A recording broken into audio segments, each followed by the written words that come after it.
Good morning and नमस्कार दोस्तों, स्वागत है आप सभी का आपके अपने YouTube channel GK search engine पर। आज है 30 दिसंबर और 30 दिसंबर से रिलेटेड राजस्थान करंट अफेयर्स के जितने भी इम्पोर्टेंट क्वेश्चन हैं उन सभी को हम इस वीडियो में डिस्कस करने वाले हैं। तो पूरा वीडियो बहुत ध्यान से देखना और वीडियो के एंड में मैं आपसे क्वेश्चन पूछूंगा जिसका आंसर आपको कमेंट बॉक्स में देना है।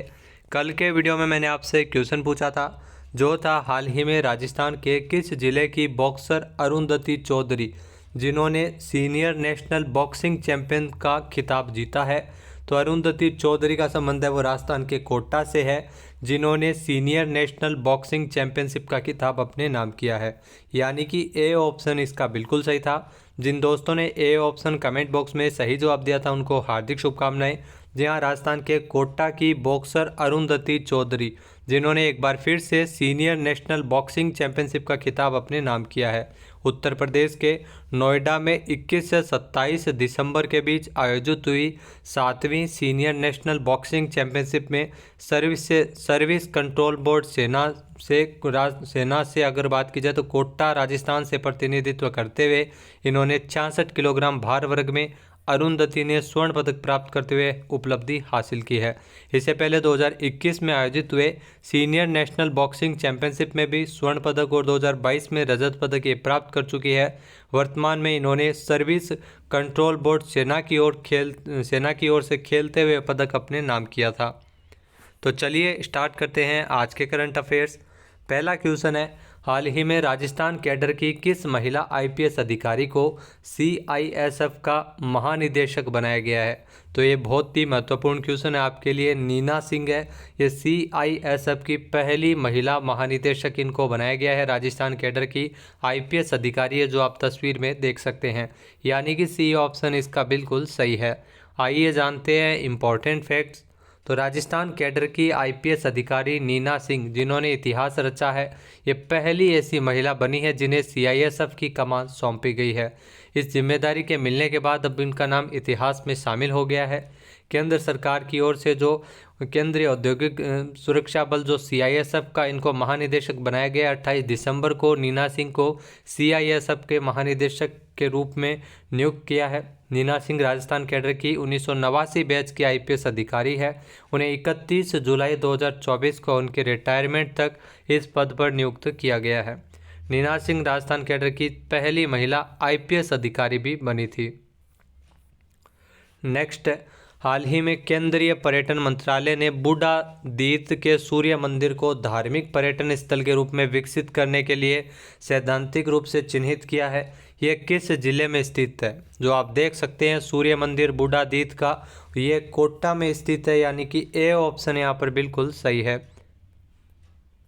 आइए जानते हैं इम्पॉर्टेंट फैक्ट्स। तो लोकसभा अध्यक्ष ओम बिरला के प्रयासों से राजस्थान के कोटा को पर्यटन के क्षेत्र में एक और सौगात मिली है। केंद्रीय पर्यटन मंत्रालय के द्वारा बूढ़ादीत्य सूर्य मंदिर को धार्मिक पर्यटन स्थल के रूप में विकसित करने के लिए सैद्धांतिक मंजूरी प्रदान की है। जहां पर्यटन मंत्रालय ने राजस्थान सरकार के पर्यटन विभाग को पत्र लिखकर इसके लिए डीपीआर बनाने के निर्देश है वो जारी किए हैं।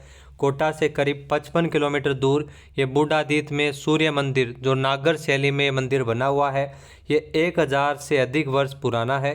इस मंदिर का निर्माण किसने करवाया अभी तक इसकी कोई पुख्ता जानकारी नहीं है, लेकिन ढलते हुए सूर्य के प्रतीक बूढ़ आदित्य के कारण इस जगह का नाम बूढ़ादीत पड़ा था। नागर शैली में बना यह मंदिर झालरापाटन के सूर्य मंदिर से भी पुराना है और अभी इसका संरक्षण राजस्थान पुरातत्व विभाग के द्वारा किया जा रहा है। अगला क्वेश्चन है, राजस्थान का पहला स्नेक पार्क कहाँ खोला जाएगा? तो राजस्थान का जो पहला स्नेक पार्क है ये कोटा में खोला जाएगा। यानी कि ए ऑप्शन इस क्वेश्चन का बिल्कुल सही है, इसको लेकर मंजूरी प्रदान की गई है। आइए जानते हैं इम्पॉर्टेंट फैक्ट्स।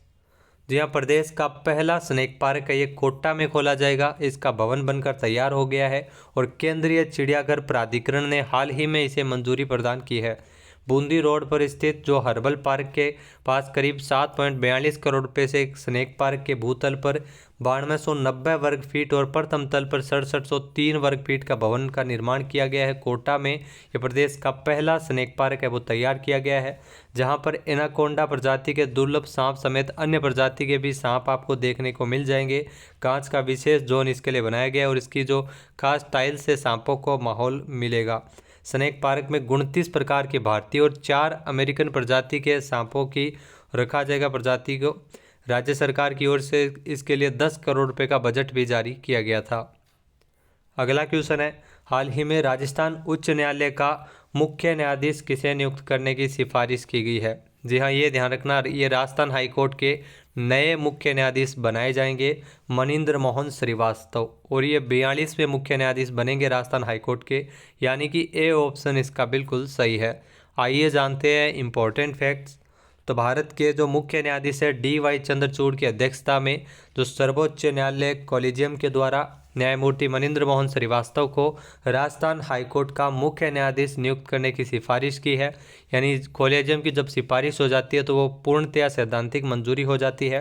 न्यायमूर्ति मनिंद्र मोहन श्रीवास्तव वर्तमान में राजस्थान हाईकोर्ट में कार्यवाहक मुख्य न्यायाधीश के रूप में पहले से ही कार्य कर चुके हैं। हर बार जब भी कोई राजस्थान हाईकोर्ट का मुख्य न्यायाधीश सेवानिवृत्त हो जाता या ट्रांसफ़र हो जाता तो उस टाइम कार्यवाहक के रूप में इन्हीं की नियुक्ति की जाती थी। उन्हें दिसंबर 2009 में छत्तीसगढ़ उच्च न्यायालय के न्यायाधीश के रूप में नियुक्त किया गया था। इस साल 9 नवंबर को जस्टिस ऑगस्टिन जॉर्ज मसीह, जो सुप्रीम कोर्ट में पदोन्नत के कारण राजस्थान हाईकोर्ट का मुख्य न्यायाधीश का पद है वो खाली हो गया था, जिसके चलते मनिंद्र मोहन श्रीवास्तव को कार्यवाहक मुख्य न्यायाधीश बनाया गया था।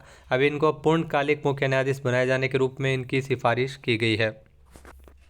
नेक्स्ट क्वेश्चन है, राजस्थान में रसोई गैस सिलेंडर सब्सिडी योजना कब से लागू होगी? महत्वपूर्ण क्वेश्चन है। एक नई योजना राजस्थान में 1 जनवरी 2024 से ही लागू होगी, रसोई गैस सिलेंडर सब्सिडी योजना, जिसमें 450 रुपये में LPG गैस सिलेंडर है वो उज्ज्वला योजना के लाभार्थियों को दिया जाएगा, यानी कि बी ऑप्शन यहाँ पर बिल्कुल सही है। आइए जानते हैं इम्पोर्टेंट फैक्ट्स। तो 1 जनवरी 2024 से राजस्थान में रसोई गैस सिलेंडर सब्सिडी योजना के तहत प्रधानमंत्री उज्ज्वला योजना और चयनित BPL परिवारों को मात्र 450 रुपये में गैस सिलेंडर मिल सकेगा। राजस्थान के मुख्यमंत्री भजन लाल शर्मा के द्वारा इसकी घोषणा की गई है। ये मोदी की गारंटी में राजस्थान में चुनाव से पहले ये वादा किया गया था। पूर्व में कांग्रेस सरकार की योजना जो इंदिरा गांधी सिलेंडर सब्सिडी योजना, उसे अब बदलकर रसोई गैस सिलेंडर सब्सिडी योजना किया गया है, जिसमें 450 रुपये में गैस सिलेंडर दिया जाएगा। पहले 500 रुपये में gas cylinder Indira Gandhi cylinder subsidy योजना के तहत मिलता था। इस नई योजना के तहत साल भर में 12 सिलेंडर ही लाभार्थी ले सकेंगे। सिलेंडर की संख्या अगर ज़्यादा हुई तो उनको बाजार मूल्य चुकाना होगा। सब्सिडी की जो राशि है वो लाभार्थियों के बैंक खाते में ट्रांसफ़र की जाएगी। नेक्स्ट है, राजस्थान में पुलिस सेवा में बेहतरीन कार्य करने वाले कितने पुलिस अधिकारियों और जवानों को अति उत्कृष्ट एवं उत्कृष्ट सेवा पदक से सम्मानित किया जाएगा? तो राजस्थान के 392 अधिकारियों और जवानों को यह पुरस्कार मिलेगा, यानी कि ए ऑप्शन इसका बिल्कुल सही है। आइए जानते हैं इम्पोर्टेंट फैक्ट। तो राजस्थान में पुलिस सेवा में बेहतरीन कार्य करने वाले पुलिस अधिकारियों और जवानों को अति उत्कृष्ट और उत्कृष्ट सेवा पदक से सम्मानित किया जाएगा। इसके लिए गृह मंत्रालय भारत सरकार की ओर से जो प्रदेश के 392 पुलिस अधिकारियों और कर्मचारियों का चयन किया गया है। 28 दिसंबर को पुलिस महानिदेशक जयपुर की ओर से सम्मानित होने वाले पुलिस कर्मचारियों की सूची जारी की गई है। इस सूची में 136 पुलिस अधिकारियों और कर्मचारियों को अति उत्कृष्ट सेवा पदक और 256 उत्कृष्ट सेवा पदक से नवाजे जाएंगे। नेक्स्ट है, राजस्थान के किस जिले में अत्याधुनिक ड्रोन लैब की स्थापना होगी? तो यह ड्रोन लैब है वो उदयपुर में स्थापित की जाएगी, अत्याधुनिक ड्रोन लैब, यानी कि सी ऑप्शन इसका बिल्कुल सही है। आइए जानते हैं इम्पोर्टेंट फैक्ट्स। तो राजस्थान के उदयपुर में महाराणा प्रताप कृषि एवं प्रौद्योगिकी विश्वविद्यालय में यह ड्रोन लैब है वो बनाई जा रही है। महाराणा प्रताप कृषि प्रौद्योगिकी विश्वविद्यालय उदयपुर और धानुका एग्रीटेक लिमिटेड के बीच 5 साल के लिए समझौता ज्ञापन यानी MOU पर हस्ताक्षर भी किया गया था। प्राथमिक सहयोग से जो मुख्य रूप से जो फोकस है वो उदयपुर में अत्याधुनिक ड्रोन लैब को लेकर रहेगा। इस ड्रोन लैब की स्थापना MP कृषि प्रयोगशाला विज्ञान संस्थान के द्वारा की जाएगी, जो धानुका एग्रीटेक को आवश्यक संसाधन एवं विशेषज्ञता प्रदान करेगी। प्रयोगशाला का जो प्राथमिक ध्यान कृषि रसायनों के डिजाइन और विकास और फसल अध्ययन में ड्रोन के कुशल उपयोग पर रहेगा।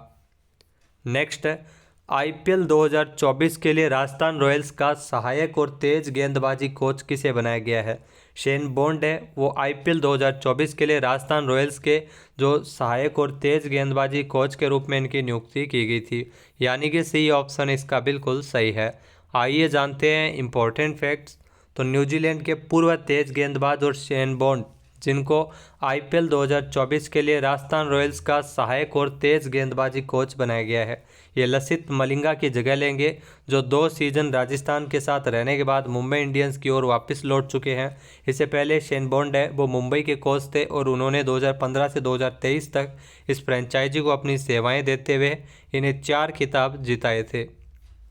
नेक्स्ट है, प्रधानमंत्री नरेंद्र मोदी 30 दिसंबर को कहां से हाई स्पीड वंदे भारत ट्रेनों के स्लीपर संस्करण के रूप में अमृत भारत एक्सप्रेस ट्रेन का उद्घाटन करेंगे? तो ये उद्घाटन उत्तर प्रदेश से किया जाएगा, अयोध्या से, यानी कि ए ऑप्शन इसका बिल्कुल सही है।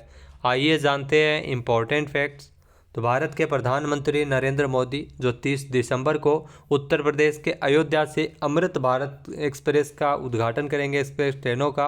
वहीं अगर बात की जाए तो हाई स्पीड वंदे भारत ट्रेनों के स्लीपर संस्करण के रूप में जो लेबल की गई इस ट्रेन में केवल द्वितीय श्रेणी और स्लीपर श्रेणी के ही डिब्बे शामिल है। रेलवे द्वारा एक किराया संरचना की रूपरेखा तैयार की गई है, जिसमें 1 से 50 किलोमीटर की सीमा के भीतर अगर यात्रा के लिए न्यूनतम किराया 35 रुपया निर्धारित किया गया है। नेक्स्ट है, सरकार ने मार्च 2024 तक केंद्र सरकार के पेंशन भोगियों से कितने लाख डिजिटल जीवन प्रमाण पत्र एकत्र करने का लक्ष्य रखा है? जो भी पेंशन का लाभ उठा रहे हैं इसके लिए 50 लाख डिजिटल जीवन प्रमाण पत्र एकत्र करने का लक्ष्य है, वो केंद्र सरकार के पेंशन भोगियों के लिए रखा गया है, यानी कि ए ऑप्शन इसका बिल्कुल सही है। आइए जानते हैं इम्पोर्टेंट फैक्ट्स। तो मार्च 2024 तक केंद्र सरकार के पेंशन भोगी से 50 लाख डिजिटल जीवन प्रमाण पत्र एकत्र करने का लक्ष्य रखा गया है। 80 साल से अधिक आयु के जो सुपर वरिष्ठ पेंशन भोगियों पर ध्यान देते हुए डीएलसी प्रस्तुतियां सुनिश्चित करने के लिए संतृप्ति आधारित दृष्टिकोण की सलाह दी जाती है।